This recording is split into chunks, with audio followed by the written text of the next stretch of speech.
Welcome back to another episode of Black Seinfeld, the show about nothing. Absolutely nothing. It's the one and only Trinidadi Panamanian Poppy, Rude Boy, Top Gunner, Sak Panyamada, Giovanni Anglin. Hello, everyone. Yo, what's going on? Bashtinissa, recording live from LA, Gio in Brooklyn, New York. Back again, Black Seinfeld. With more intellectual ignorance to stimulate your mind one time. And in the background, of course, you hear Bone Thugs and Harmony with First of the Month, because right now, it is September 1st. It is the month of the birds now. This is it. September, October, November, December, and then, damn, 2023 is upon us very soon, Bashtin. Time has been moving real quick. Very rapidly. The older we get, the more time seems like it's going by faster. Because I remember when I originally first moved to LA, back in March. March 15, March 16, right? Yeah. I was like, yo, I'm dipping. I did fly back and forth to New York during these past couple months, but it was just the other day. I was like, yeah, I'm officially dipping. Bringing my setup piece by piece in order to have this nice setup that you'll be able to see on our YouTube page. That's right. So just type in Black Seinfeld on YouTube and you'll be able to see these episodes live. And I try to put them up on Fridays, and I'm trying to be a little bit more consistent with that. Just going to chop it up and edit it after this show. But if you want to check out our stuff, please check our YouTube page. You can watch our previous episodes as well. And we also have our podcast on pretty much every single podcast platform you could think about. So Google Podcast is what I use because it's just easier to connect to your computer, to your phones. Because, I'm a two-phone type person. And all right, all you had to... Huh? All right, Kevin Gates. It's just two phones. I got my Android and I got my Apple, so I understand how both apps are functioning. That's why I design. Sure, let's go with that. Fun stuff. So you'll be able to check out our podcast. Just type in Black Space Seinfeld, and you'll be able to see our previous episodes. We also have our own website, blackseinfeld.com. There, like I said, see all our episodes. So hop on there first, and you'll be able to subscribe to our channels. And if you want to reach out to us, please email us at blackseinfeldny@gmail.com. Absolutely. But also, please go to blackseinfeld.com. That's where you can listen to all the latest episodes as well. If you don't want to tune into the podcast and do all that, just go to blackseinfeld.com. Yeah. Also, definitely another way to keep in contact with the brand. The brand is strong here. Yeah, of course, Twitter, Instagram, Black Seinfeld NY. Absolutely. Please, follow us. Try to bring them numbers up. Yes, we're trying to bring back the snack wrap here to New York because it's coming back everywhere else except for New York. So we want to bring it back for us. Well, I'm sorry, for me. I don't know about how y'all do it over there in Los Angeles, Bashtin. I don't know if you have it there yet, but in certain parts of the country, like Chicago, they have the snack wrap back. I'll check it out because I don't go to McDonald's on the regular. It's not like a regular thing. And also McDonald's is expensive too. I don't know if it was affordable back in 2008, but it's pretty expensive. So, well, Bashtin, we're experiencing an inflation right now, so everything is becoming expensive. Chicken is up 16%. Yeah, it's gonna get even higher. I wonder how much those holiday turkeys are going to cost, especially those holiday hams. That is a really good question. Do you think they'll be able to do the same amount of turkeys they did free turkeys they did last year?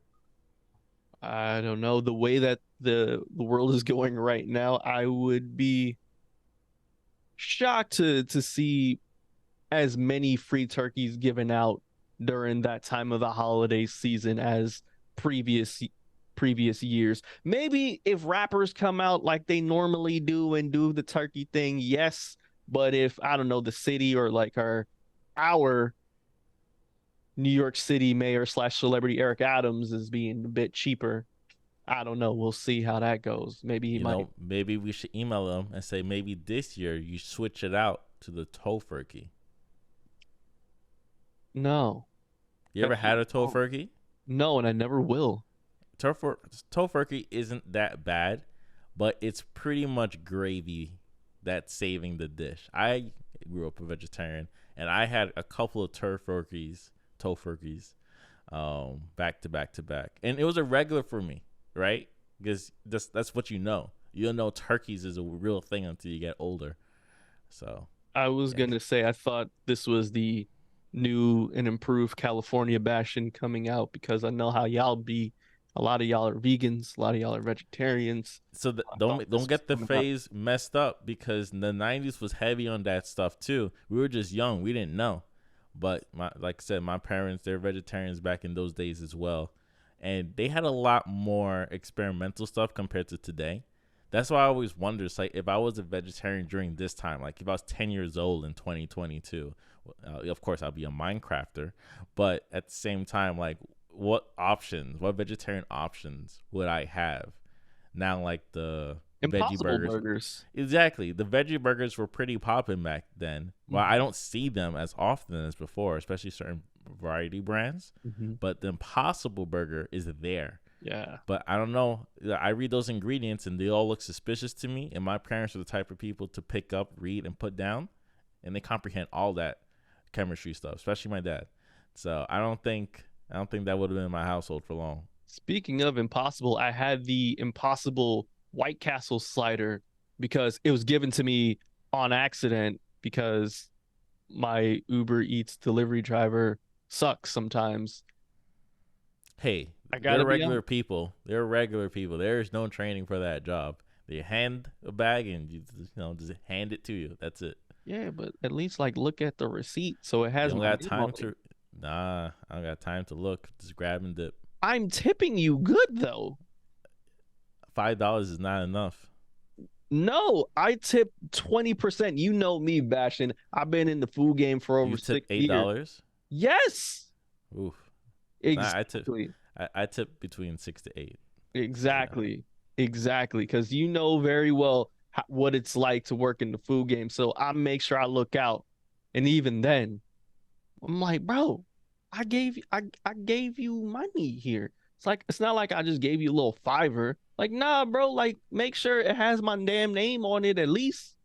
Nah, sometimes the way I look at it, because I did try doing DoorDash during the pandemic for like a week, right? No way. And the reason it didn't work out is because, one, Queens ain't, just garbage, right? Queens is not a great place to do DoorDash in, especially in my part of Queens. Two, my car, it's just not a good car to do DoorDash in because, one, it's a gas guzzler. Two, driving a BMW takes a lot of energy from you because it's a very powerful car. Yeah, you driving in style too. Too flashy. It's not. No, I got an E46 2001. It is You dusty. you hooked it up. Don't stop. See, don't do that. Don't No, I hooked up the sound system. That's not flashy. bro, you fixed the lighting, you put in the leather. Don't do that. Don't see. No, no, I'm not letting you get away with this here. I No, you no didn't. no. You weren't I door did dashing. small cosmetics that only benefit the driver, me. I can't Yes, see at night. I don't have like night blindness, but I need perfect lighting. Bastion. I put the wax on the on this what yeah, the front shield. But yeah. When you were driving the car, it's not about you. Okay, it's about how people see you in the car. And when I saw you, and when I got into the interior, I'm like, oh shoot, Bastion out here. Okay, I got the promise comfy you. leathers. He fixed the light. He fixed the front light. Like the BMW symbol is shining right now. Look at Bastion. Oh, I did change that too. Yeah, I know you did, Bastion. I was But I there. would have changed the rims, made it more, I would have fixed up the coloring too. But I couldn't find the right color match, so I didn't do it that summer. I Continue would have with put it. your Uber story or your DoorDash Anyways, it's story. very difficult to do, especially in Queens. But, here out in LA, I'm assuming it's the same thing because you're driving constantly and you're driving what seems to be 3 miles in like 8 minutes. But that still takes up a lot of energy because, one, you get to the destination, the food may not be ready for you. So you got to wait 10, 15 minutes, especially if it's busy. Talking about 6 p.m., 7, 8. After you pick up said food, you might have to pick up 2, 3, 4 orders, right? You take those orders and the worst thing that DoorDash does, and I see many people complain about it, is they don't tell you the next address for the delivery That is true. until you get there. So you could like triple task by taking all the bags, go door to door, and you're good if it's in one apartment complex. I had times over here in LA where I live in like a big apartment complex, and the driver will come past me with a different order because it's not my name, leave to his car, get the order, and come back and say, "Oh, I didn't know." It's like, yeah, of course, it's not your fault. It's the app. The app isn't built to make your life easier. It's built to just create multiple avenues for people to pick up orders for DoorDash. That's it. It's harder on the driver. That's what I'm trying to protect. All right. Question. What if you even paid for the priority delivery? So that means you get delivered first. So it's not about the driver knowing your priority. No, they do know. No, they don't know. On Uber, I don't know how it is on DoorDash, but Uber, they know. Okay, sure. But DoorDash is the most popular one. I'm not talking about DoorDash. No, but I'm talking about it's the system. They're all the same. They're all a copy of a knockoff. All right? They're all copies of a knockoff. I promise you that. They all watch each other so they know what to do. Because at the same time, what you think is priority only deals with the driver, right? Because the driver will just like get what's coming to them in terms of like is a list one by one. But you also have to think about the restaurant. Because it's priority doesn't mean they're going to cook your food first. They don't care about that because the cut is going to be the same. Right. The priority means I get the delivery first. I know what priority means. Oh, they're going to make my food faster. That's not what it means at all. The priority means once that food is done, I get that immediately. And what I'm trying to tell you too is the idea of priority is imaginary because all they do is they put you up the list. That's it. That's all they do. They put you up the list. Doesn't mean I'm going to change my job to get you that food slightly faster. I'm not going to drive faster, and I'm not going to double check, especially for my 10th meal in like maybe 4 hours because it takes a long time per meal. No, I'm just going to pick it up and say, hey, I'm looking for Gio. They go to the back. Gio, all right, great. Here you go. Thank you. And you go to the car. They drive. Hey, is this Gio? Yep. Boom. That's it. They don't have to look at it one Tim. They don't got to look at it any. People look at the damn receipt. That's all I'm asking. Just look at the front because it says it on the front. You know how? Because it says your name on the front of the. Also, you got to think about the restaurant too. Yeah, I order sushi. They write my name large on that, right? Because the way the sushi. No. In black, yeah, sure. But the way the sushi restaurant is designed is they have a section for orders. So all they have to do is walk up and look for the name. Mm-hmm. Some restaurants, and I know Queens restaurants, right? And I know partially Brooklyn. I don't know where you like to order. But, okay, let's make this a little bit more interesting. What spot do you like to order at? Describe the place, the organization. It is a Caribbean. Oh, see, that's it. That's all I have to say. You're already a red flag because, they just hand it to you. They're not really looking at it. I'm sorry. I have a problem with all Caribbean restaurants in New York. I'm Caribbean. I'm Haitian. I don't eat Caribbean food. I like Jamaican food. That's it. Wait, beef patty at the pizza shop. Anyways, I'm telling you, they don't care. They don't have the same eyes. If anything, they hate that you're doing DoorDash. Why didn't you drive down the block? DoorDash. They hate that you're doing Uber. I'm telling you, they're all the same system. I don't do Uber for that one. What do you do? I use Seamless. They're all the same system. That's what I'm trying to tell you. They're all copies of a knockoff. I forgot which is the first one. Grubhub, I think. Was it Grubhub? But there's more. There's like hundreds and hundreds of them. Dude, I'm telling you, I seen that industry. It's nasty out there, all right? They all do the same thing. They all take percentage, and they all work in the same pattern as in you order, it gets put on the list. Who's ever in that area or vicinity will get that order first. So this priority means nothing. It's not a real thing. It all depends on how many drivers are outside that time. That's it. I'm sorry to tell you this, bro. If you're paying extra for priority, it is what it is. Just look at the damn receipt. That's it. That's all. That's all I want. I will speak for the drivers. Speak for the drivers. Drivers, just look at the receipt. That's all. Red flag, Caribbean restaurant. I'm sorry. Speaking of Caribbean, Black-owned business. Oh, see, Allegedly. Bashtin over here all the time. Gio, I'm not black. I'm Haitian. I I'm never. Haitian. I always say No, don't context do with that. that. But Bash, Context. hey, I'm you always are joking when I on. say that. Nah, you are on TikTok in 4K saying that. All right, Mister. And I I don't like say mac and cheese. Remember that? Remember that?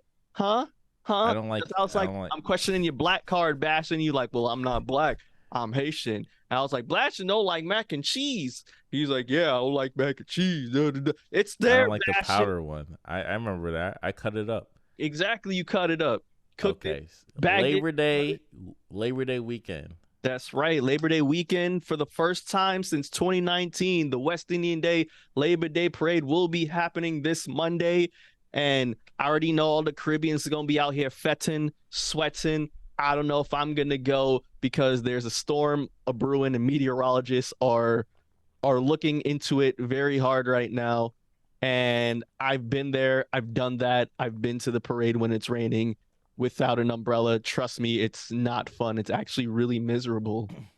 Your Oh phone. yeah, that was the first year back, right? That 2000, was no, that was 2019. That was the 29, the first year time before. bashing. I was in the damn float, bro, with I DJ Hard remember. and Harry of the Haitian All Stars. Shout out to Hard Hitting Harry. Please listen to his podcast. Please listen to the show on BAI. It airs at like 1 in the morning on Tuesdays, but it's also available for podcasting as well. So shout out to the OG. And I used to go with him a lot to the parades and stuff. And that year I went on the damn float, which is every Caribbean's dream, mind you, but it's not fun when it's raining. Trust me, it's actually really miserable. Thankfully, it stopped raining and the sun came out and I was able to dry up and then it just started raining again. It wasn't fun, but I'm happy to see that the West Indian Labor Day parade is back because it's a New York staple, it's a Brooklyn staple, and Puerto Ricans, y'all had y'all time, Dominicans, y'all had y'all shine, and now it's time for us to be represented, okay? Because I still find it's kind of cheating because Labor Day, the West Indian Labor Day parade celebrates all Caribbean islands, Puerto Rico and Dominican Republic. It's still technically a Caribbean island, so I kind of find that cheating. But hey, I'm happy that it's back. Brooklyn is going crazy over it. Eastern Parkway, Crown Heights, Nostrand, Flatbush, all the heavily dense Caribbean areas, they're represented again. All the flags are out, the aunties are outside cooking. It's beautiful. And Bastion, I know you can't be here because you actually come to the parade sometimes, and you met up with me before, and I like that. But now you in California, I just have to ask now, what do y'all do for Labor Day? So to kind of speak on it, you're right. Every other year, I usually go with my parents, or I met up with you. We do it with my cousin. It's always a fun time. I think you forgot to say the firecrackers, and I know you love firecrackers. Oh, you mean the Nutcrackers? Nutcrackers, I said Yeah, firecrackers. yeah. Nutcrackers, my fault. But yeah, um, it's funny because when you put it on the show list, you're like, oh, Labor Day. I did research. Say, all right, what do people in California do on Labor Day? It's not the same like they do in New York, or they do in like Florida, or they do in like New Orleans, where they have parades and stuff. It seems like it's just like another day to do events. Mm. So maybe just a long weekend event. So there's a lot of spots for buying a tickets to see a show. They'll probably have like a Labor Day weekend show. So when I Google, and the first thing is very simple. You type in West Indian Labor Day Parade, and of course New York Hospital. All right, California, nothing.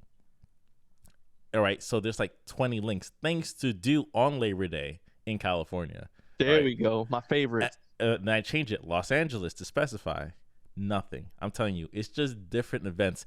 The same events that, let's say you have family coming over, right? And you want to treat them out. You take things to do in New York City because, like, what do you do with family? I don't know. Take them to barcade. That'd be crazy. That's Uh, exactly what I did. Yo, that's what I did. take it. All right, that would be crazy. But you try to think of certain events, like take them to the MoMA on like a Friday. It's free. They don't got They won't complain about it.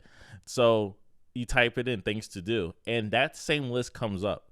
So sadly enough, there isn't an event for me to participate like a parade, like they do the Labor Day weekend in New York City. They cut it down to 1 day for a reason because it was crazy. If I think it was like 3 days originally or 4 days. You mean over here? Yeah, Oh, well, I mean, if you're talking about Juve, it would happen that Friday, Monday night. So Monday night. that Sunday into Monday night, it will be going on, and then the Labor Day parade would happen in the morning. But due to certain things that would happen, that isn't really a thing anymore. And then also People didn't know how to behave. people did not know how to behave, correct, Bastion. But also with Labor Day events, there's things that are happening that isn't run by that particular company. So if you go to like Nostrand, if you go to Flatbush, if you go to Newkirk around Little Haiti, something is happening, whether it's a performance going on, whether it's a performance over at Easton Parkway. I know that Labor Day Monday, Marshall Montano is going to be performing at Barclay Center. I know a lot of people are going to that. So there's always something going on during that whole weekend, specifically in Brooklyn, maybe in Queens too. I'm not sure. Yeah, there's a little small events in Queens, Yeah, so it's always but performances, basement parties, yeah, food being made. All those things are happening throughout, the cultured boroughs, if I'd like to say. but I promise you, there's nothing going on here in California, and it's a disappointment for me. It's not like I was going to participate, but it's good to know. Yeah, It's good to know. It's good to understand because Labor Day around the world is taken a little bit more seriously than it is in the United States. Like, do you have off on Labor Day? of course, I'm All right. Caribbean. That is a So, requirement. I have off as well. But some places don't have off. Yes. Those places that have events, they're working, Mhm. right? Around the world, you go to Brazil, you go, different places, and they will have those parades, and everybody's focused on labor movement, the importance of labor and respect for the laborers, unions, all those fun words that we in America pretend that should not exist. So No, we pretend yeah, it's important, but it's just a mask. It's not really important. The yeah. rich are, the wealthy are, Well, the labor is important, but or the the wealthy. cost of labor is not. Hmm. The labor is important to make the richer richer. Yeah. So that's just the way America looks at it, and it is disappointing. But if you're going to Juve, celebrate it up. Yes, be safe as always. Make sure you drink a lot of water. Make sure you dress things that isn't too nice, that you don't mind getting paint on and all that stuff. Just be aware of your surroundings. Make sure you have a friend with you or two. That always helps. So you need people to watch your back. And always, I'd like to say, if you are new to the West Indian Labor Day Parade, the best thing I can tell you is to stay away from where all the niggas at, and go all the way at the end where the Brooklyn Museum is, and you'll be fine. Stay safe. Stay safe. Stay safe. And with that, I'd like to play something for you. I'm doing something a bit different this time around, because here at Black Seinfeld, we don't really do mixes like that. We don't really play DJ mixes. And to commemorate the West Indian Labor Day Parade coming back to us since 2019 due to, of course, COVID-19, I wanted to play a soca mix from the one and only DJ Private Ryan. And this is a very famous soca mix, Bastion, because this is the 2015 soca mix, which goes down as one of the best years in soca music ever. So I'm just going to play a little snippet of it. I'm only going to play 6 minutes of it. But if you'd like to listen to the whole thing, please go on YouTube. It's available. It's over an hour long. And we'll be right back with more Black Seinfeld, all right? And when we get back from Black Seinfeld, we have a big COVID update, which we haven't done in, I want to say, months, right? No, I won't say months, but like definitely a couple of weeks, maybe like 6, 7 weeks, 6, 7 weeks? Yeah, because we cross over like the COVID conversation with the monkeypox. that is true. That is true. But anyways, DJ, Whatever happened to monkeypox? It just disappeared. well, no, people aren't getting there's just a decline in infection with the And monkeypox. the test, and they're not testing for it. Hey, I don't know. They don't want to test for it. Bet say less. I We don't don't test for it. know. It doesn't exist. I don't see it. I don't see it. Eyes closed. Shout out to the DJ government. DJ Private Ryan, 2015 Soca Mix.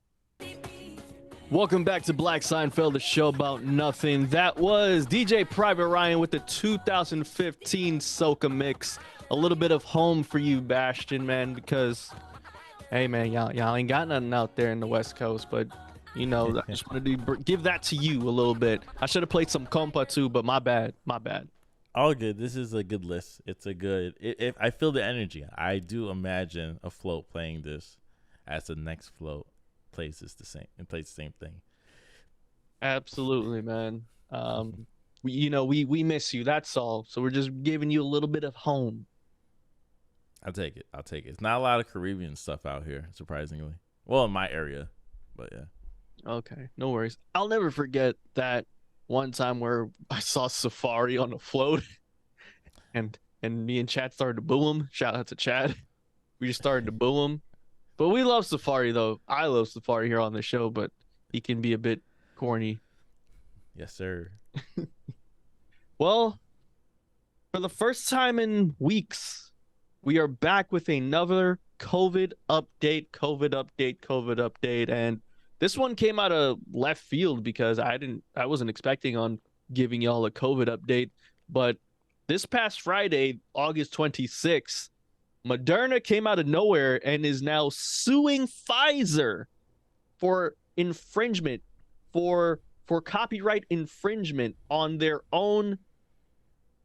COVID vaccine, essentially, Bashtin, which I didn't expect that to happen because I thought Pfizer was the first one to come out with the vaccine, right? Isn't that how it went? Yeah. But apparently, the reason why Moderna is suing Pfizer is because of the specific mRNA technology, which was vital in creating the structure for the COVID-19 vaccine. And what Moderna is accusing Pfizer / Biotech of doing is taking that mRNA that they have created into putting it into their vaccine. That's what they're accusing Pfizer of doing. I don't know how they have the proof and evidence of that, but that's what the whole situation is. Yeah, and I did a little bit more research on exactly what the patent infringement was. It was, and as you said, it was a technology, and the technology is called lipid nanoparticle. And what this technology is for is how to deliver the vaccine into your body so your body would know not to attack it, and how the vaccine won't just affect you as well. Like, it wants the body to know that this exists just in case you get sick again, and knows how to prevent that from happening. And apparently this technology was built during the MERS, when MERS was a problem. Yes. Between 2011 and 2016. So it's the nanoparticle technology that they had that allegedly, and it's not just Pfizer they're suing, they're also suing Biotech, which is interesting. So it was this technology that they had up and out, and I guess they just didn't pay their dues. Maybe that's why they went to sue them. I think more is going to come out within the next following days about what they're suing for, but I thought that was pretty interesting. How do you feel about that? Well, I also wanted to. I can't believe I'm going to the defense of Pfizer and Biotech, because according to them, they had their own version of their own mRNA technology thing or whatever, and they used their own formula to create the general basis of their COVID-19 vaccine. And my whole opinion on this is that this is pretty nasty, because when the whole pandemic was happening and we had all these cases of people diagnosed with COVID-19 and people dying, we thought, or at least I thought, quote unquote, that the whole basis of finding a cure or a vaccine for this was to generally help people and to put a stop to this global pandemic that's been happening. You sound very me right now in terms of your optimism. Mm-hmm. And I will have to tell you and the whole corporate mindset that that's not how business works. I know. Sadly enough, so I don't really see it as like sad or anything or messed up. I see it as business. Especially because Moderna made less money than Pfizer, because Pfizer, again, they came out first with their vaccine here in America, at least.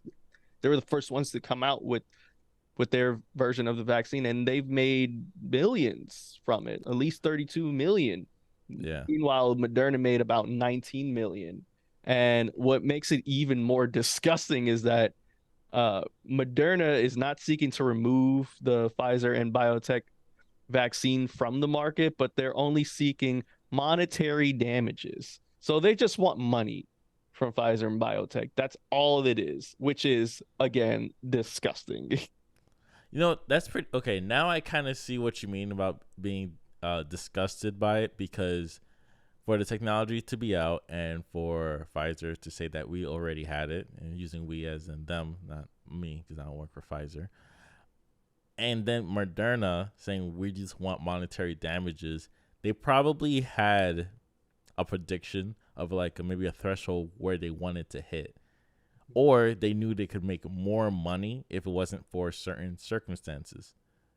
So for them to bring it to both the U.S. District Court of Massachusetts and the Regional Court of Dusseldorf in Germany, so they're going to sue them in two different places. It's going to be pretty interesting to see what happens, because both courts could just say no and they don't get any money out of it, and all they're Yes. doing is wasting money on lawyers. But this could set, quote unquote, a precedent for future technologies. But I'm pretty sure in the terms of infringement and patent infringement, it kind of works the same like anything else. Like you could use the original patent for, because of how capitalism is designed. It's designed to create more things out of it. That's why you can't really sue people for, unless you're 100%, 110% ripping them off. But you could, there's a difference between like a NutriBullet and like the original first blender. Mm-hmm. So I don't know if they have to pay a partial because they use the technology of spinning and topping or whatever, but that's just the slight difference. Maybe there is a slight difference between what Moderna and Pfizer and Biotech are all using, Mm-hmm. but like I said, we'll probably hear more within the next couple of days. Well, I guess maybe the argument would be, because I did say that they meaning Pfizer and Biotech used their own version of an mRNA technology, so they use their version of it. But I guess what goes into question is it based off of the Moderna mRNA technology that they've built off of it? So it's sort of like what you said about the NutriBullet and then just a normal blender, right? Like, where does that line draw? Is this just a better version of the blender, which is the Yeah, NutriBullet? Did Pfizer come out with the NutriBullet of this versus the mRNA? Ninja, for example. Yeah, Yeah. Yeah, versus, Moderna's regular ass blender.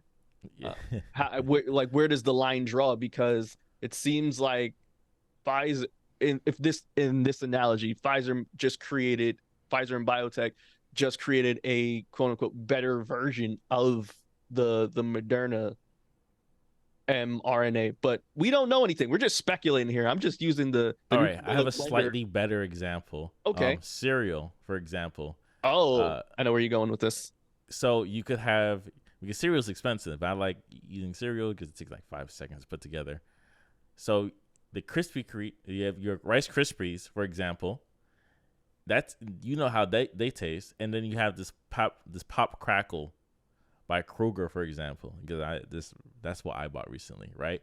Rice Krispies worth, I think, like family pack $7.99. I can't afford that, but this store brand looks the same. They use the same colors. It looks, I think it should. I hope it tastes the same or near the same. $3. And it's like $2.99, right? $3. So of course I buy that. Mix it with my oat milk cereal. Tastes the same, but it's not the same. It is not the same. So that's how I look at like certain patents, because I'm sure you cannot sue because you created your own version of it. It's slightly different, ever so slightly different. It's not like buying fake sneakers from like a Chinese manufacturer because they also make the same Adidas. There Hmm. might be a slight difference, but it's the same technology, Right. right? You could get in trouble for that. But for this like cereal, for example, I don't think there's any patent infringement for that. No, you don't see Postopia or Kellogg suing the generic brands. I'm sure they're all working. I'm sure it's all made in the same factory, to be honest. If you Nah, want I to don't go think there. so. You don't I think don't. so? No, I don't think so. You I said it think tastes the same. no, it tasting not really. Okay. There's a small difference. There's always a hint of slight difference in flavor. It's like the Same thing Impossible for Burger. maybe. I don't know. I always thought the sauce overpowered the taste of the meat, so you can't really taste whatever the Impossible is supposed to taste like. But for example, you probably taste these O's, any type of O's, right? Yes. You have your Honey Nut Cheerios, which is top tier, the best one. Mhm. Then 100 different version of O's. Honey O's. Honey O's, like toasted O's, Hmm. just the random O's, and they don't taste nearly identical or similar to the Honey Nut Cheerios. What if those are just the reject Honey Nut Cheerios that they don't put in the box? Maybe you get the rejects. I will have okay, so it won't be the same manufacturer, right? Okay. But it could be two different manufacturers under different names because Samsung TVs and there's Insignia TVs. They're Hmm. both large. They both do 4K, but Insignia is designed to be cheaper and use a completely nonsensical Fire Stick UI, which is garbage. Um, and that's like $400 for like a 55-inch 4K, right? But a Samsung TV, shoot, the one I got, 55-inch, that's like $600, and it could go all the way up to $2,000 for the best tier one. But you need an affordable TV. Your TV broke. I just need a good one. $300 for Insignia. It's the same company, but you wouldn't know. Mm. Not the same TV though, but it's the same company. So maybe that's what Pfizer and Moderna should do. They should all buy out each other. But then I'm completely against that. Yeah, wouldn't that would just be another merger, and you don't like mergers. You already see what's happening with HBO Max. Yeah, I don't pain. That's what's telling me. Trust me, I think we're gonna do an episode by the end of this year about how the merger destroyed Cartoon Network in our dreams. Hey, this is your dreams. I have Discovery Plus, so I'm completely okay with all of this madness going on. Okay, fine, but it will destroy all cartoons from the 20th century because Warner Brothers owns it. I don't care. I'm fine. About cartoons from the 20th century. Talking about Yeah, Bugs Bunny, by example, for yeah, I giving an know. example. Yeah, I know. I don't care. They, you never watched them Of course growing I've up. seen. Of course I've seen the Looney Tunes, Bastion. Okay, what I'm trying to say is they won't be for public consumption Oh, because okay. they don't even sell DVDs anymore because DVDs are a waste of money to make. Bastion, So they have Boomerang. That's the only time you'll actually see a little bit of Looney Tunes. Boomerang won't exist. That's what I'm trying to Oh, tell you. I don't care. I'm sorry. This is something I don't care about. My bad, bro. I'm That sorry. doesn't make any sense. I How do you know not that. care about art? It's in the same Don't commercial do as everything this. else. No, Don't it's art. argue. It's literally the Don't idea of art. argue. That's why mergers are bad. That's the We're not, conversation. we're not here to talk about that right now. We're talking about Pfizer. Hey, you're the one that's acting dismissive, so I have to call you out on your nonsense. I'm sorry. I can't care about everything all the time, Bashing. That it gets stressful. All right. You get a headache from caring about all this stuff. All right, sure. All right. All right. You'll end up like them damn vegans who cursed out this dude for eating the damn kebab in their face. Well, it will only be a problem if you own the farm and they stole the farm from you. Yeah, but they don't own the farm. But they were designed to own it so they could protect it. But in the end, they just sold it. They didn't own no damn farm, Bashing. You know that. Now I was changing the example so it can make more sense because your example sucked. They throw pain at the man, poor man. All right. Let him eat So, his kebab in peace. so the That's word, called silent protesting. so these vaccines are still going to be there. They're not going to remove them from public Yes. usage, and they just want their money. Maybe they want that extra $20 million. Oh, and the fall boosters are now available. So the weather's changing. So I don't know, Bastion, are you gonna get another booster, or are you done getting boosted? I probably will just keep an ear to see like how up and down COVIDs are. Like I said, they don't really CDC does not announce it on a weekly basis anymore. Right. They decided not to for some reason, but they will let the cities know if there is an uptick in it. So as of right now, there was an uptick maybe 2 months ago here in California, and I can say the same in New York, but that story kind Summertime, of of course. disappeared. And just to talk more about like patents and stuff and being sued, this constantly happens more for the technology end because we've seen in the past, and I'm pretty sure we did episodes back in 2017 about like Apple suing Samsung, maybe in college, maybe Yeah. 2015. Apple suing Samsung for the curve of their glass screen. For yeah, I kind of remember that example. I remember that. Yes. So it's like they still want Samsung to use it, but it's not like we just want money because you decided to curve your screen that way. Ah, yeah. Ugh. Okay. With that, with that though, yes, it's slimy, right? But I think it's even more disturbing that this is happening for vaccines where like people died over it. Damn near like not half of the global population, but like a good 10% of the global population has perished due to this damn vaccine. All right. Okay, We've so seen more death yeah, in America, more than the Civil War, right? yeah, Because yeah. of this damn disease, because of this damn virus. So in that situation, then it should be the government owning the patent then, in order Mm, to like just open it up. It's like, hey, we decided just to take it for ourselves and open it for the world. I don't But think if you that's how capitalism works. that's the thing, because if you remember during 2001, 2021, I was about one of to the say, biggest what? We things were was a seven. lot of third world countries didn't get the vaccines and they couldn't make their own because they didn't want to open the patent to them. That's right. So And I, I, yeah, I do yeah. remember like the one of the Jamaican council members. I remember playing a clip. He was like, we don't want to take them damn vaccines yet. Let all the bigger countries like America and England, let them take the damn vaccine first. Let them see how it works, and then we'll take it if it's good." Yeah.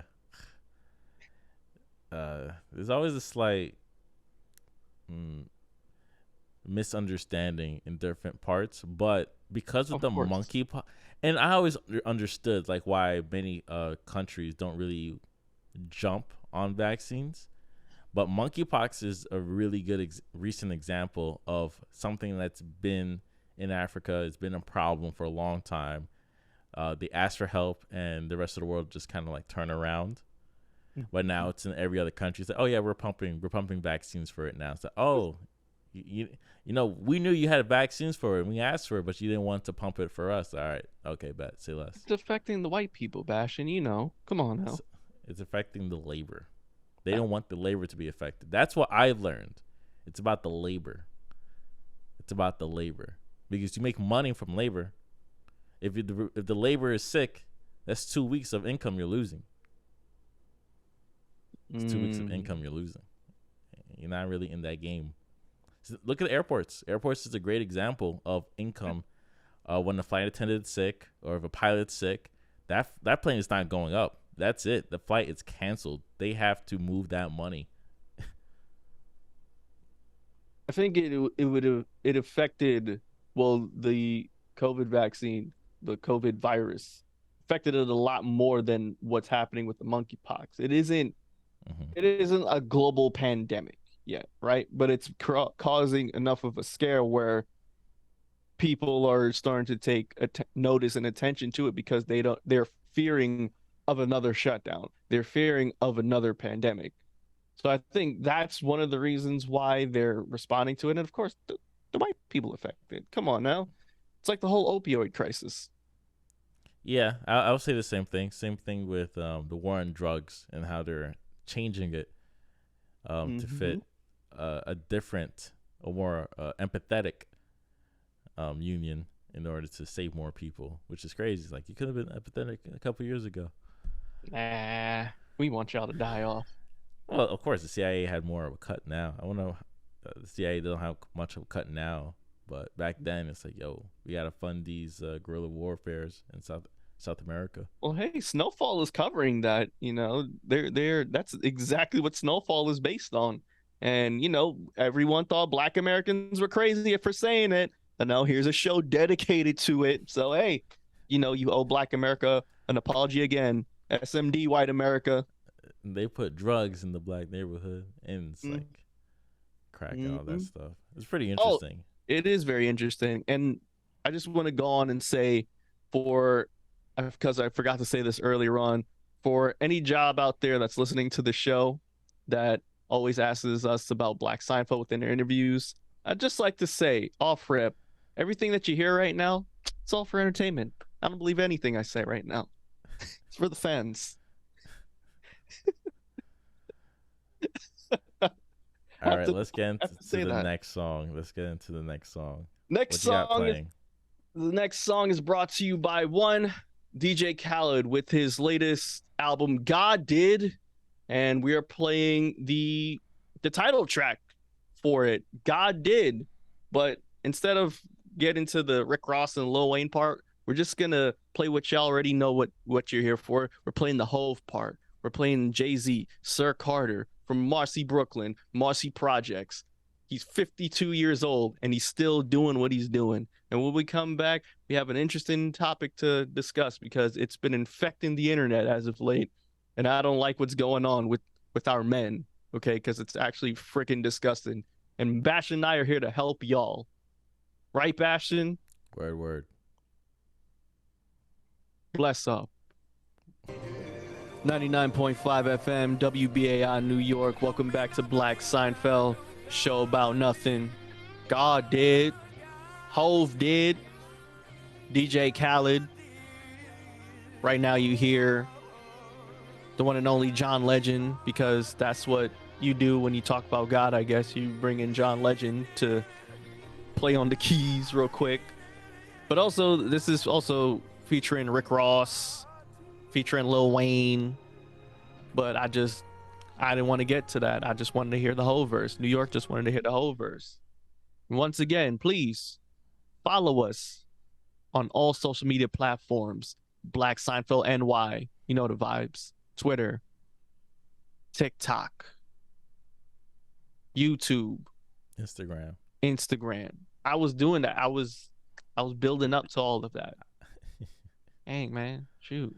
I don't know. You rolled your eyes for a second, and that means you're trying to think. Dang, they don't know that, Bashtin. On the YouTubes, though. The YouTube. Type in Black dude. Seinfeld on YouTube. You'll be able to check it all out. That's right. Subscribe. Hit that red button below and comment and share and smash that like button, because that's what y'all say. That's what we supposed to say. Help the algorithms. Watch the whole thing. Shout out to our guy, Mr. Beast. No shout out. No, absolutely no shout out to him. Out of all people, no. Oh, I don't know what he done, but I just know his name. He's YouTube famous. Oh yeah, no, I think he's the best. Like, if we were to do his style, our numbers will pump, maybe by like a percentage. He mastered the style of exploiting YouTube algorithms and understanding what and how to make people stay for the whole video. They put like $2 million of videos, and we don't got $2 million for that. So there's a lot of exploitation going on YouTube, and I think about it a lot, Bashtin, because I think about what's going on now, especially when we're two black male content creators, I guess you can say, and there is a section of content now that's dedicated to men for lifestyle, for learning finance, for understanding gender roles, if you will, and understanding on how to pick up women, how to live your best life as a man. And that whole section now is called the Manosphere. And this has been going on for a while, but now it's gotten to I feel like it's heights. And being on Twitter, being on TikTok, watching a lot of this stuff happening on YouTube, it's been uneasy to see. It's been pretty gross to see, actually, but I understand why it's happening because there's a lot of men out there that are seeking some sort of male role models, right? And they're seeking for some sort of male guidance in how to be men and And how to confirmation. confirmation on how to be men and how to get women and how to be financially successful and how to basically wipe their asses. They're looking for some sort of leader and enter the red pill community, which is based off of the movie The Matrix, one of Bastion's favorite movie ever. And he saw the latest Matrix movie and he absolutely loved it, adored it. Sorry, I just had to throw a little dig in there, but That was a painful experience for me. Okay. I know. But basically, Morpheus has two pills for one Keanu Reeves, aka Neo. The red pill, if he decides to take the red pill, it exposes him to the truth. He gets out of the matrix and he sees the world for what it truly is. The blue pill is supposed to be for Neo to just stay ignorant, basically. And this is sort of been adopted into the manosphere where the red pill is to see what the world truly is, right? They sort of gravitate to more of a traditional um, gender roles where men is the breadwinner, women are supposed to stay home, take care of the children. Men are superior, women are inferior, and they have a lot of toxic traits about them. They just start to develop toxic traits about them from watching a lot of these manosphere guys, such as Fresh and Fit and Cameron Samuels, for one, who passed away. But there is this one guy right now who has trumped them all, and that man is one Andrew Tate. And it's kind of crazy how fast Andrew Tate has become popular amongst the internet. At one point in time, he was the most searched person on the internet. You know, he got more clicks than Kim Kardashian, Joe Biden. He got more clicks than everybody. This guy became the most talked about person on the internet. And it seemed like it came out of nowhere. And I wanted to understand who this guy was because I'm someone who sort of empathizes with people who consume the manosphere. And honestly, I know Bastion told me off air that I would have saved you. I wouldn't let you become one of those dudes. But I could see myself becoming that way back when I wasn't the happiest with myself, and I got cheated on and I got heartbroken. It could have been easy for me to slip into resenting women and having this superiority complex and developing uh, this sort of narcissistic attitude about women and just about life, really.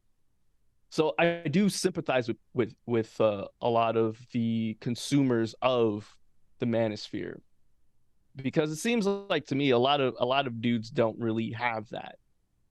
But at the same token, a lot of what good can come out of the manosphere, and there can be a little bit of it, just a tiny bit. There's a lot of crap that comes with it as well, right? Think of it like a cult almost. When you get into a cult or you first hear about someone who's a cult leader, you hear about all of like the good that they somewhat bring, about the charisma that they bring, about what help they brought someone into their lives. And then when you're fully into it, the onion starts to peel back and you're starting to really see who these people are. So in order for you guys to understand what Andrew Tate is doing, it's important to understand who Andrew Tate is. So Andrew Tate the third, Emery Andrew Tate the third, was born here in America. This dude's basically a nomad, right? He's born here in America. He is the oldest of three, right? He's the He's the oldest, then it's his brother Tristan, and then he had a younger sister. And his father, Andrew Tate II, was a military man. He was fluent in about 4 languages, Bashtin. And this dude was a he was not acknowledged as a chess grandmaster, but he was that damn good at chess, right? He would go to all these chess tournaments. He would win some, he would lose some. His dad was a real nomad. You know, he'd hop in his car and just go to chess tournaments and just win. Right? He's one of the most prolific black chess players ever. Period. And so, growing up, uh, Emery Tate II would teach young Andrew Tate and his brother and his sister the beauties of chess, right? And he basically taught him as life is like a chessboard. You know, you have to think about the moves. You have to think about you have to think 10 steps ahead of your opponent, right? Because chess is very mental. And so at the age of 5, their parents split up. Andrew goes over to the UK and essentially to live with his mother. And so he didn't really fall for chess anymore because his dad wasn't around that much. But what he picked up was kickboxing and fighting. So chess and kickboxing and fighting martial arts is sort of the same, right? Um, both are very mental, but the biggest difference is mixed martial arts in general. It's more physically too. It's physical and it's mental. So he fell in love with that. The man became a multi-time kickboxing world champion, cruiserweight champion, and once he hit like 29, he fell out of love for kickboxing, and so he started going on a lot of British reality shows with his brother. And he was sort of this like cocky, arrogant guy, and so you started to see a little bit more of his personality because in traditional like fighting media back then, people weren't really known about their personalities back then because in the early late 2000s, people weren't really known for their personality in fighting. It's not like how, you know, Conor McGregor is or even Colby Covington are now, Chael Sonnen. It wasn't really much known for the personalities, but it was very much traditional back then when it came to the fighting. So when he started going to a lot of these British reality shows like Big Brother and all this other stuff, they started to see how cocky and arrogant he was. And some shows he got kicked out, and that's where the controversy really started with Andrew Tate. And when he got kicked off of Big Brother, the controversy was there was this video going around of him basically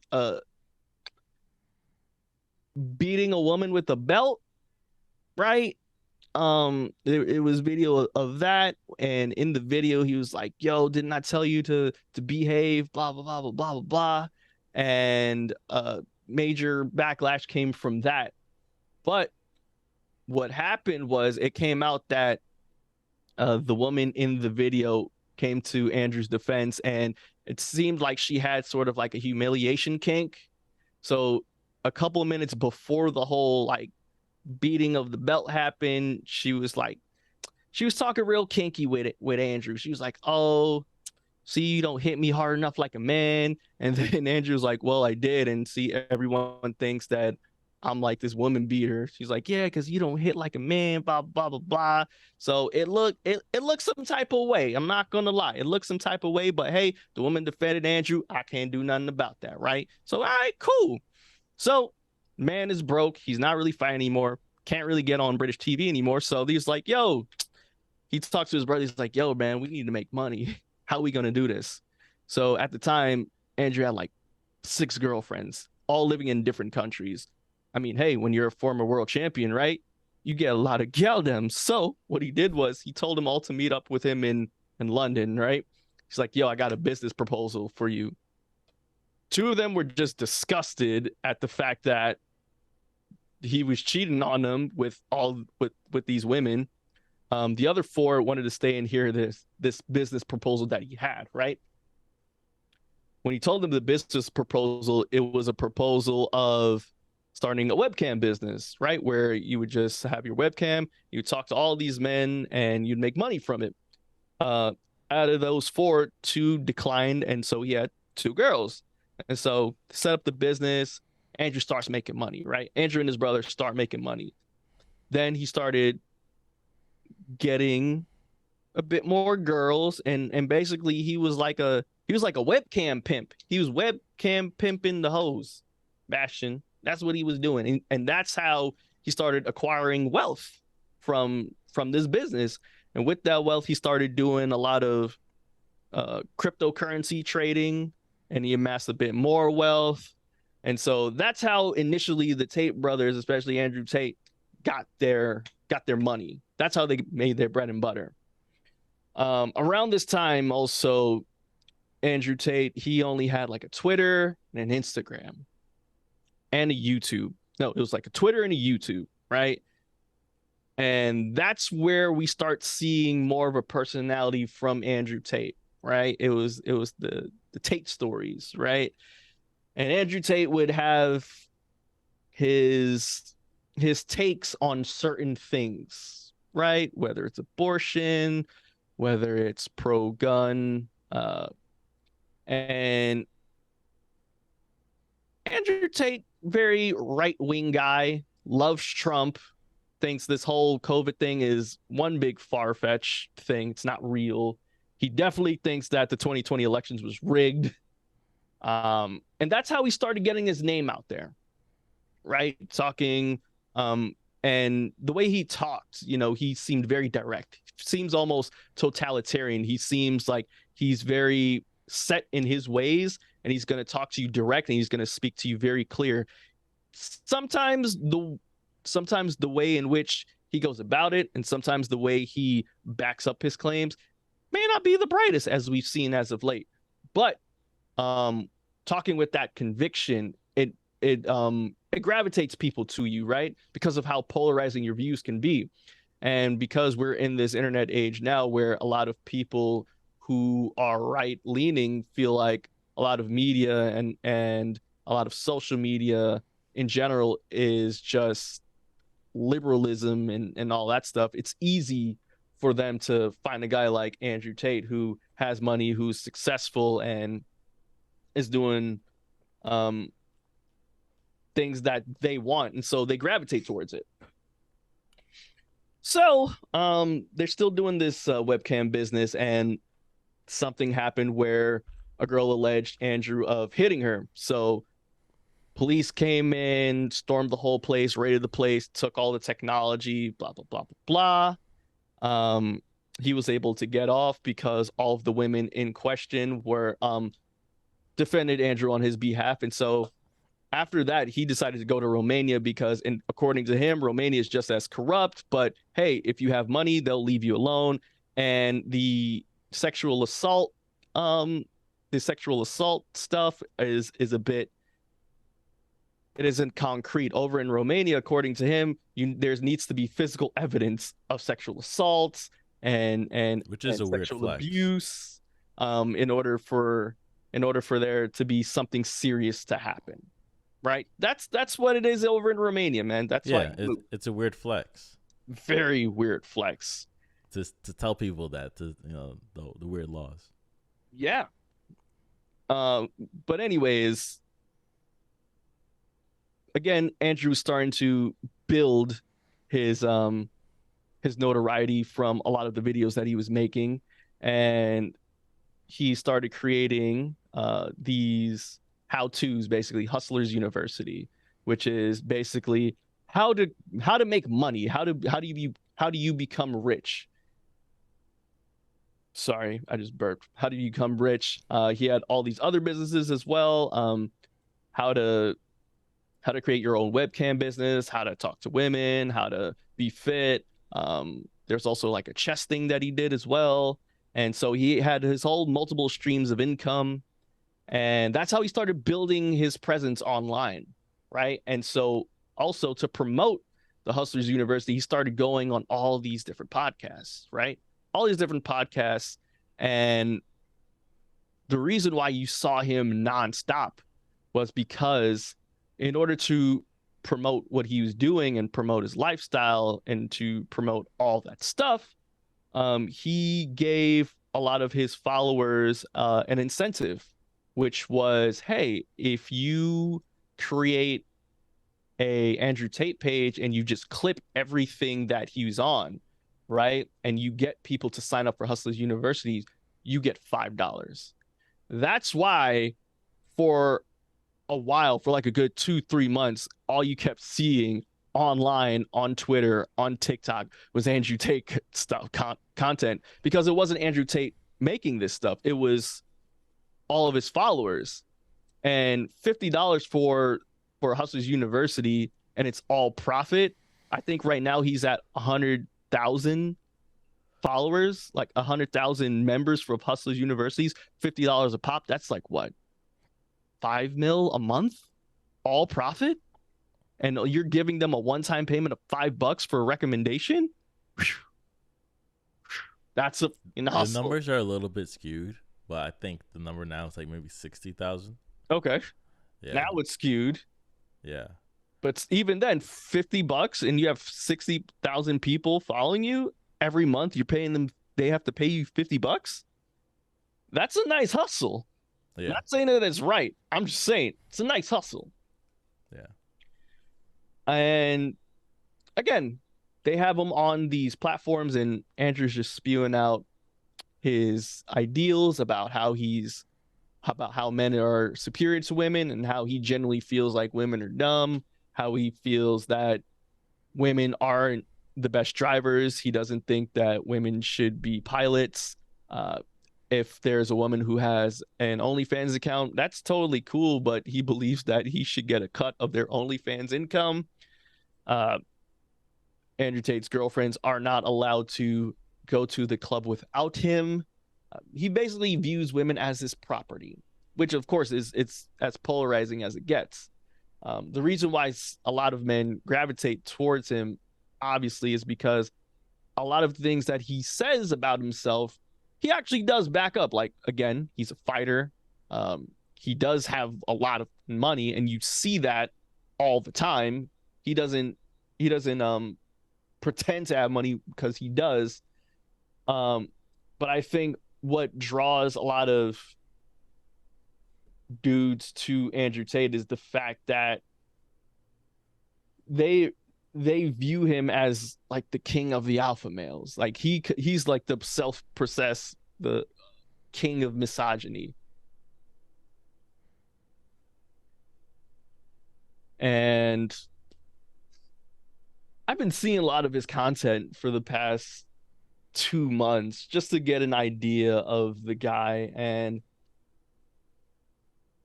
I'll be honest with you, the way he just has this view on women and just life in general, it's pretty disgusting, to be honest with you, dog. Like, when you have Jake Paul coming out and saying, dude, you're full of crap, like, you know you done stuff, dog. Jake Paul. It's every day, bro. This guy. I just want to add on to my experience on like watching his stuff, because his stuff, like I said, I watch either Instagram or I watch YouTube Reels, and I hate YouTube Reels. Sometimes they're good because content creators I like are in my formula, but sometimes they cross over. And I started seeing his stuff because I think I was trying to read about a certain concept that people were trying to make money on, like their phones. It's completely nonsense. I don't remember what it's called, but his algorithm, like his stuff, started showing up on my reel. And what you're saying, like the nonsensical things he was saying, for me, not knowing who he was, it felt obvious that this was like nonsense. This was just shock factor.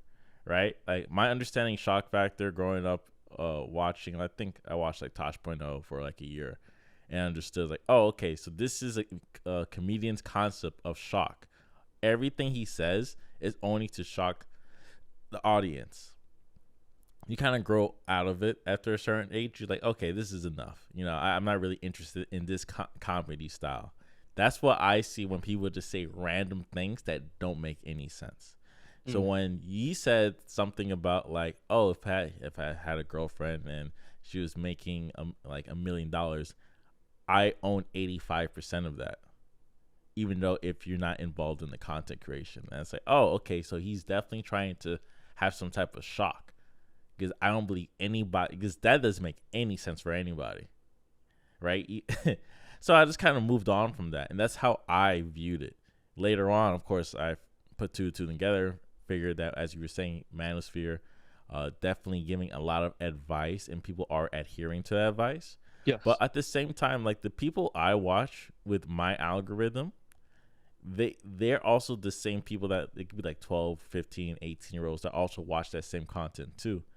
So I'm worried about their minds and how malleable they are, because I have my personality, I have what I like, what I dislike. We're both very opinionated people from the jump, and some people aren't that as opinionated, and they're not, and they don't fully have a perspective on life just yet.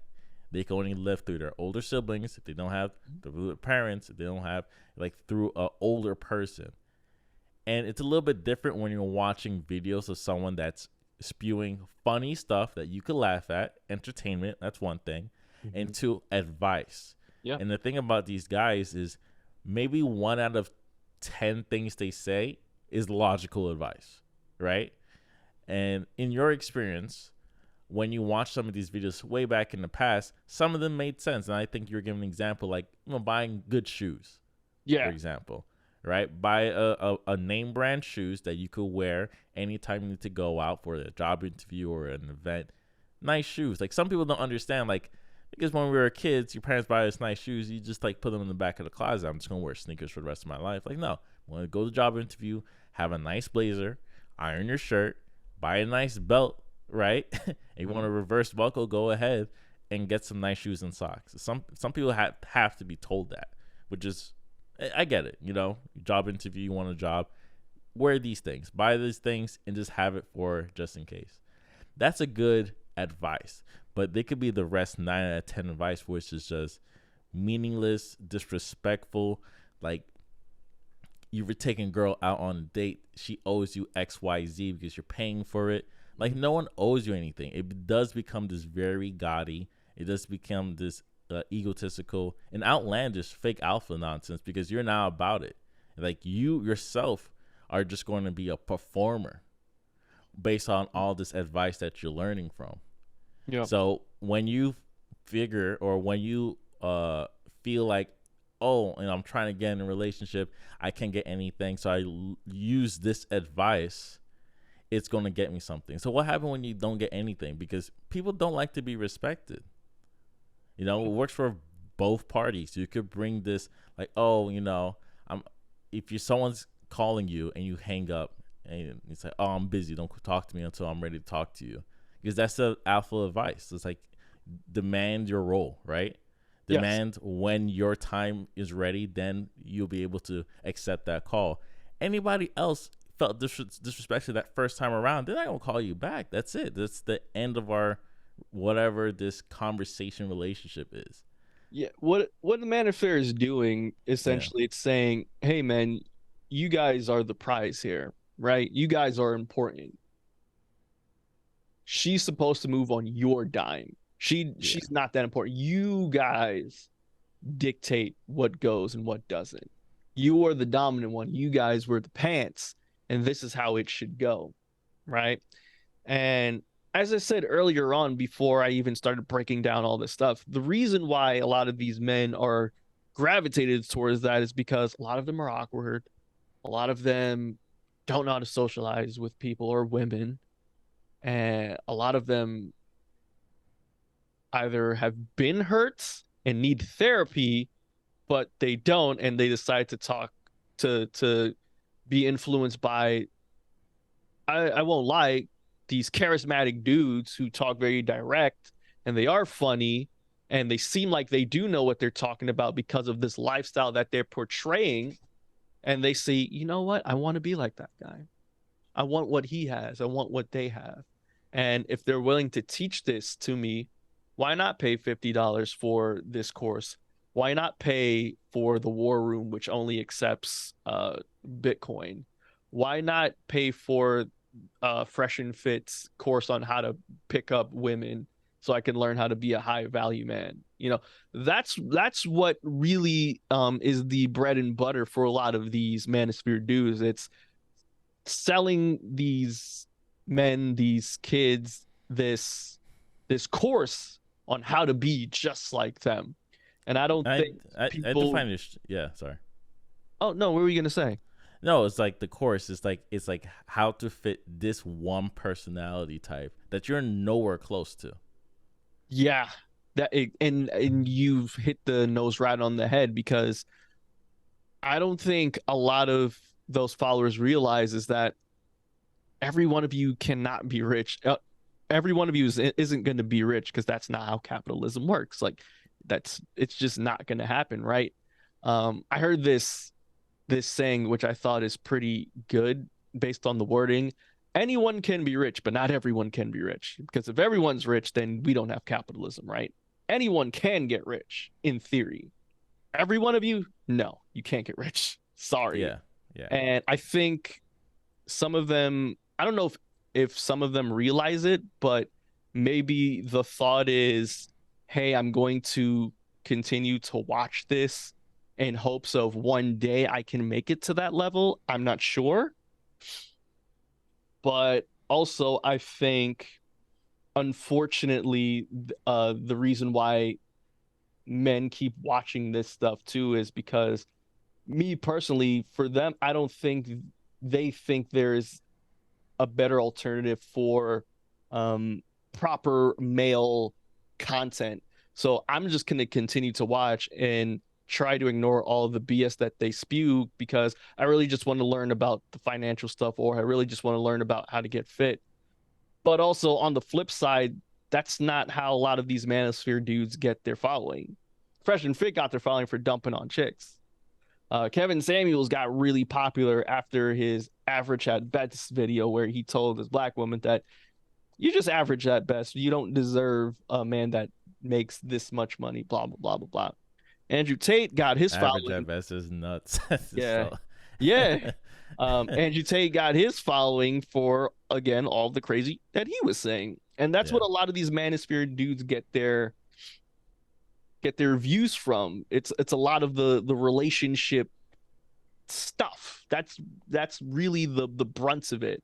Yes, they get some views from financial advice. They get some views from fashion and fitness, but the bread and butter from a lot of this stuff is relationship and gender roles. That's the brunt of it. yeah. And I do feel like it does affect us because most of these channels are mostly like two black men Mm-hmm. that use podcasting or any form of digital outlet to push their ideas. So now it does put like a bad taste on a podcast, especially with two black men. It's like, what you guys have to talk about if it isn't about a specific thing. Which So is it's like, yeah, if you're giving financial advice because you have a degree in financing or in accounting, it's like, okay, that makes sense. But if you're adding more of things that people didn't come up with, it's like, Mhm. okay, this is kind of strange. I do feel like some of them are good, and I do feel like most of them do have a conservative backing to it as well because of how they're telling you to do things, Yeah, and because there's a and lot of shortcuts. conservative people that go on to their platforms as well.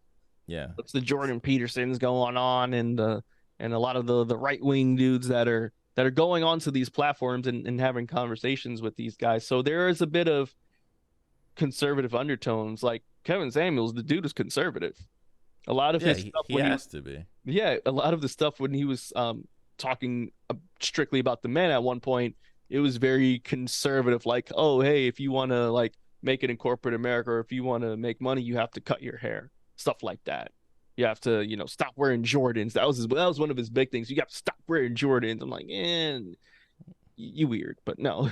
That's why I always say it's like most things, Hmm. especially a lot of these capitalists or black capitalist perspective, still stem from white supremacy, no matter what. Mm. So telling you to like not marginalize yourself, but telling yeah, marginalize yourself, telling you to adapt, be part of the melting pot.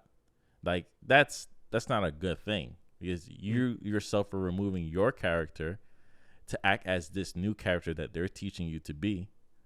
And if you're not that character, you're a failure. Mm.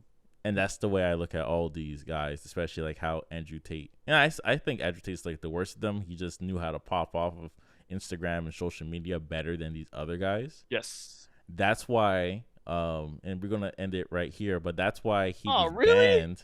You want to continue? Then we're Heck not gonna talk yeah. about music. Yeah, I know. I'm sorry, but I think there's a lot more to dig into on this because I have a lot to say about this. A All lot. right. So in terms of Andrew Tate, he got banned from pretty much all the social medias Yes. because more like teachers and more people are writing stories explaining how certain events, like I think a teacher was complaining about how the boys in her classroom The were freshman saying boys. the freshman boys in her classroom were saying very mean things to girls in the classroom, and when she tries to argue with them, saying like trying to understand like why they're even thinking like this because it's not normal behavior. I guess it's a little bit worse the things they were saying. It's because they said Andrew Tate and Yes. said, "Oh, what about me?" So well, being a teacher is a woman's job anyways. So now Right. she's like, all right, this is very bad. So these teachers do some background because as a teacher you should understand what the students are into. And then next thing you know, she's in the rabbit hole. She sees that stuff and like this is all bad. So a lot more people are complaining about it. Andrew Tate has been making his runs, as you said earlier today. He's been doing all this Media. interviews with Yeah. the media outlets. So any media outlet that wants to talk to him, he said, yeah, let's come by, let's talk. And he was doing Twitch for a while too with Aiden Ross. And that pretty much popped off too because Aiden Ross, I think his age demographic group is like from like 12 to like 28. And he's probably like number 6 biggest streamer on that platform. So he's able to get those people, his fans, to pay for his course. And also vice versa too. Like Aiden's able to bring him on and he's able to pump his numbers as well. Mm-hmm. That's why you had other streamers like Hassan like try to debate him to show him off, to explain that he himself had his own little market level media, his MLM, Multi-level marketing.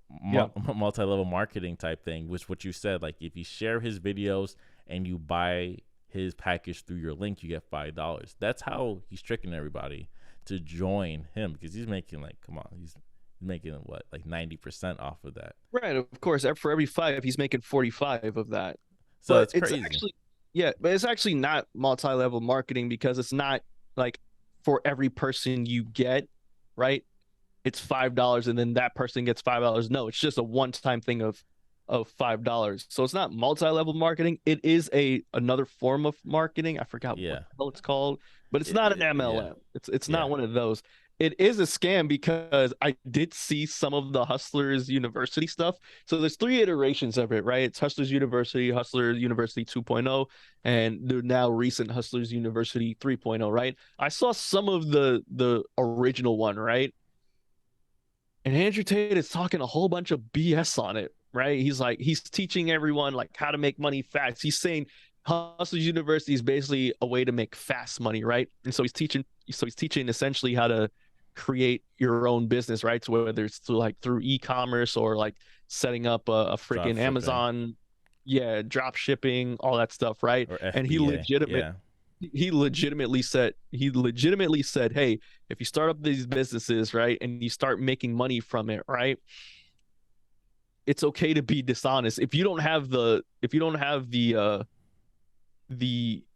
material to send out to these people, right, you can just lie and say that it's coming, and then when you get the money you can start creating the product that way.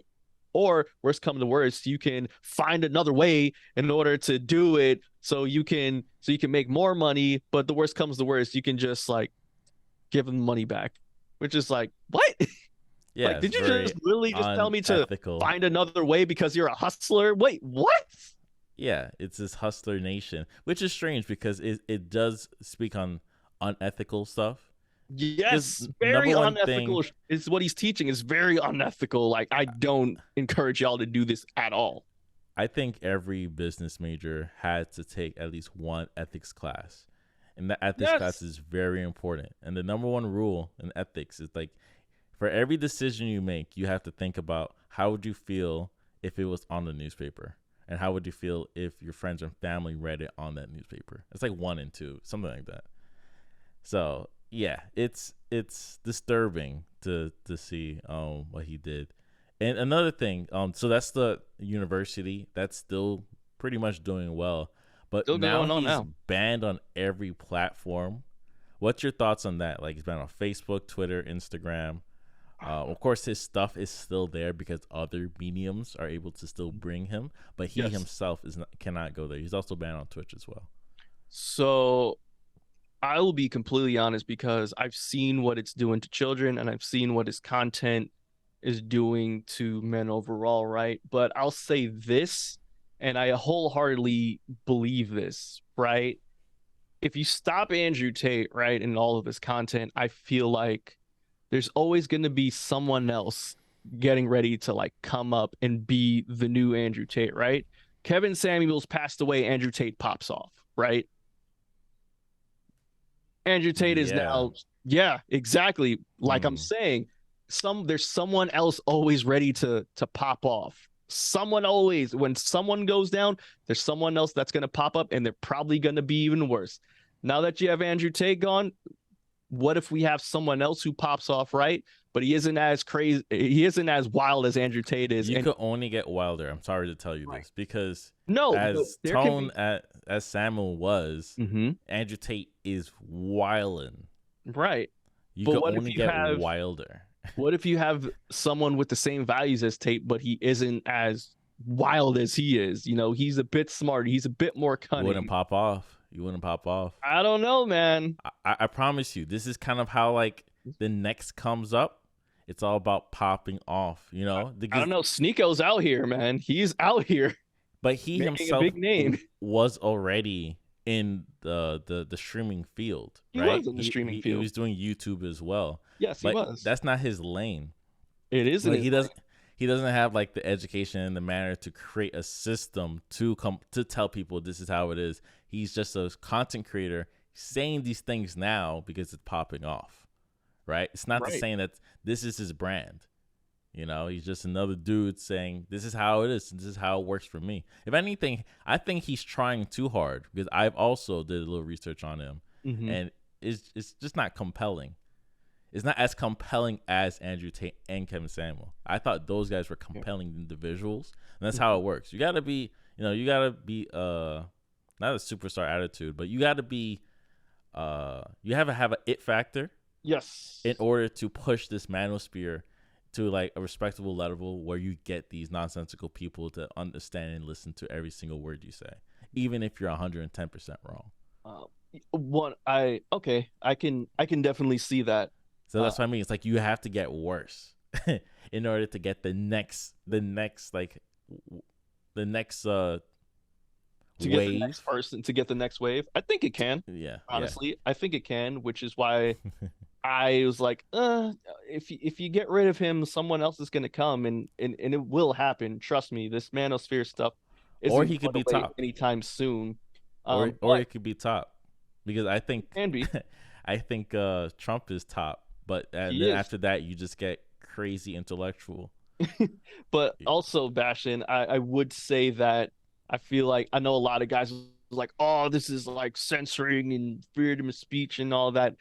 As someone who works in commercial real estate and who gives people things to sign all the time, a lot of house rules, a lot of terms and conditions, I always urge those clients to read those terms and conditions. And 100 of the time, they never read it. And so when something pops off, I always say, "Oh, hey, you violated your terms and you've violated the terms and conditions in your agreement in which you sign, and it's in this section right here, blah blah blah blah blah. So you're gonna have to stop doing this." A lot of these social media companies, these are all private companies, so they have terms and conditions where they say, "Don't do this, don't do that, don't do this," and guess what? A lot of you fuckers don't read it. You don't read it, so hey. they have the power to do what they want if it's within those terms and conditions. I'm sorry, like But it's I have to over. disagree. I have to disagree Okay, because please tell me it's why. inconsistent. It's Of like course it is. you pick and choose. There's a public outcry, and I think there's always a public outcry on everything, and it's a good or bad thing. Mhm. And you could pick and choose which ones you want to ban off the entire platform, because we all know the problem with Facebook, we all know the problem with Instagram, and we definitely know the problem with TikTok. And it's up to them for to choose which content creators that have a problem. They're saying a lot of nonsensical things, and like I said, most things are designed off of white supremacy. And if you bring it up and you explain to them and say, "Hey, this person's a problem," they're going to say, And you are absolutely right because on the other hand, because I do work in commercial real estate, I'm still a "Yeah, person and I'm dealing with people. The people who you favoritize, you allow them to get away with a little bit more, yeah, right? exactly, And exactly." I'm not If saying that that it's person's right, bringing but it's in just human, money, if right? that person's bringing in money to your platform, Hmm. why would you want to look away? Yeah, If it's through your algorithm that people are looking your stuff and they're staying a little bit longer because they're looking at your stuff and they're hitting more ads, why would you want them to go? Because this whole thing is about like reactions, right? it is. And It I is about explained this reaction. multiple times. It's about impressions and reaction. This person has a lot of impressions, good and bad.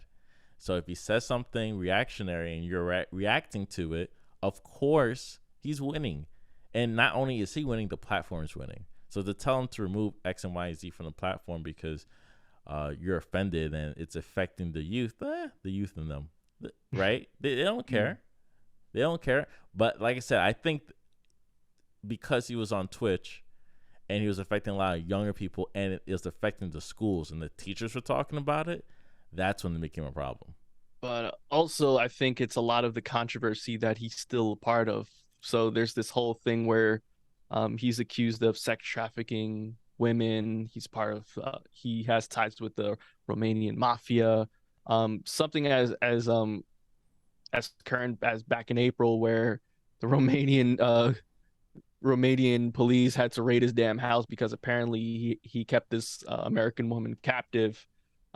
According to them on their end, no, she wasn't held captive at all. Actually, like she was invited out to their mansion, and their boyfriend was a fan of theirs, and they noticed that the girlfriend was in the mansion, and so the boyfriend made a huge stink about it, and that's why they got raided again, essentially. But So I that's what don't they think say on their those side. situations will allow them to remove XYZ from a platform Mm. because those are all alleged. And I listened to them too. So those are like Hmm. ongoing investigation. Because Exactly. you don't But get kicked again, they're out. in Romania.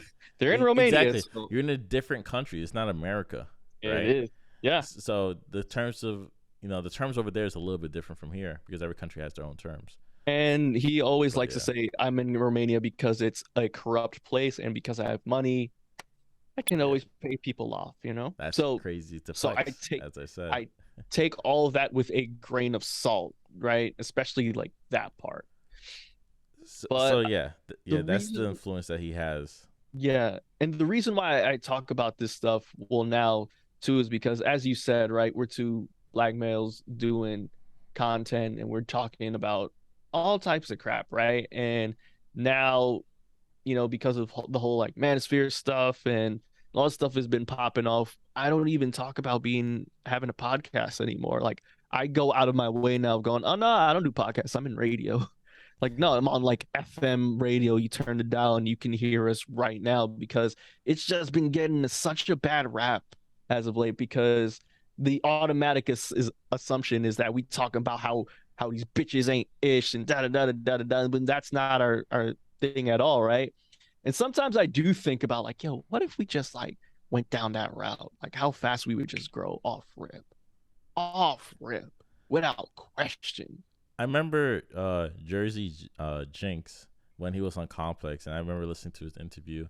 He was thinking about how people will be super ridiculous during their early times in terms of like content creation, but for him, he was very serious.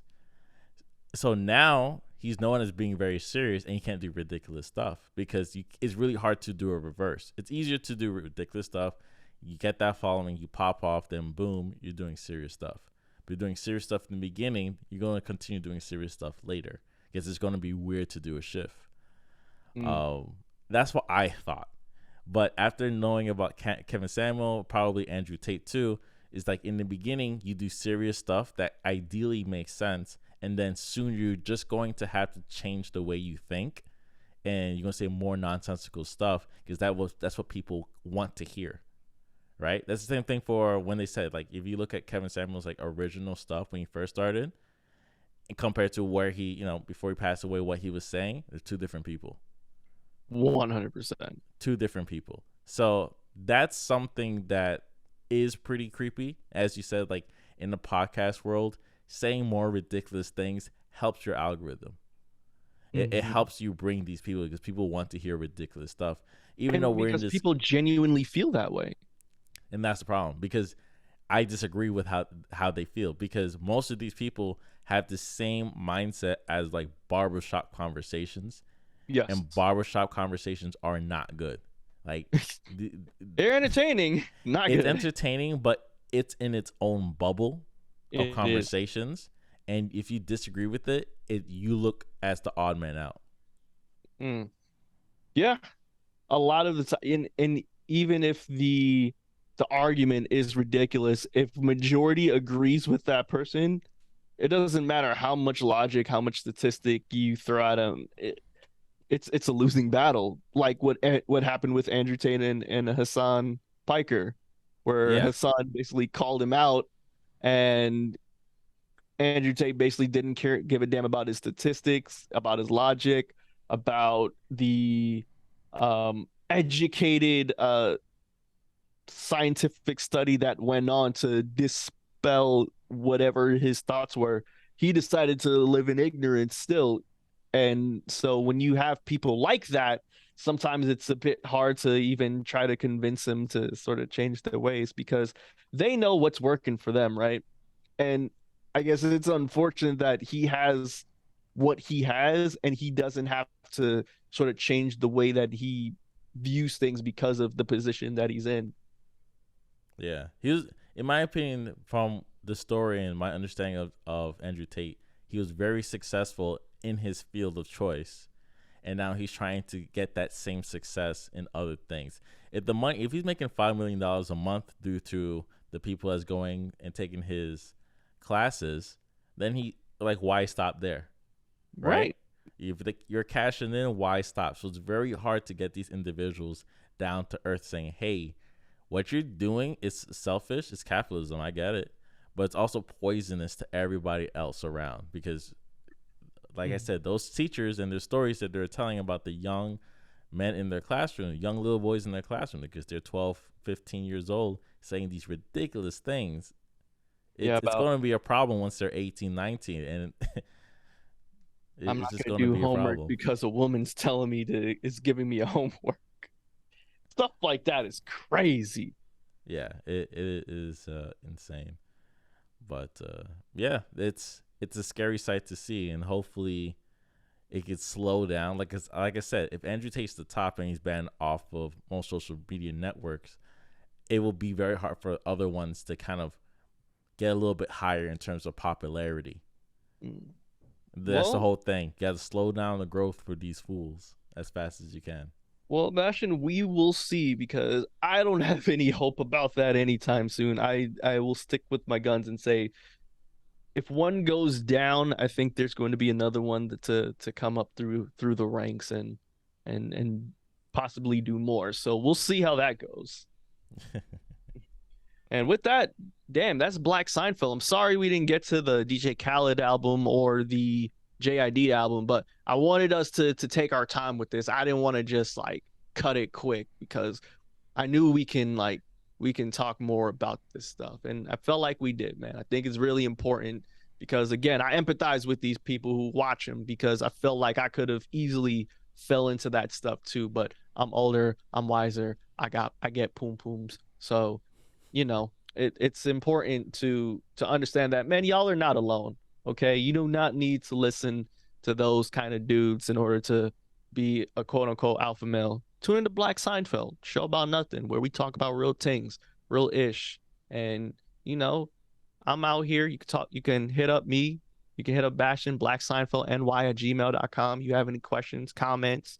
Um, I don't know about relationship advice. Don't do that. Like, I mean, I have a psychology degree, but like I don't want to give y'all therapy. Like, I'm sorry. Like, Simple. You're the problem. Simple. You're the problem. That's all you I'm gotta know. I'm No, the no, no, problem. not you. No, Oh, anybody asks the question, to say you're the problem.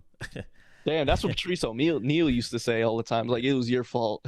It was Yeah. your fault. Also, please don't forget to follow us on all of our socials, Black Seinfeld NY on the Twitter, on the TikTok, YouTube. Shout out to the YouTube viewers. Again, subscribe, hit that red button, give us a like, favorite, share, comment. Bastion Watch our other clips. episodes. Watch all the other episode. Clip a lot of this Manosphere stuff up because I think it'll do really well on the TikToks. Sure. Let's Thank see. you. Thank you. So we're gonna go out to, let's see, I got two tracks left. Hold on, let's see. All right, you know what? We're gonna go out to Crack Sandwich from JID. How about that? And then next week we're gonna talk about their albums. We're gonna talk about more stuff. Thank you all so much again for tuning in to Black Seinfeld. Happy September. Next week when we come back, all you punk ass kids are going back to school, and I'm happy about that. Until then, peace.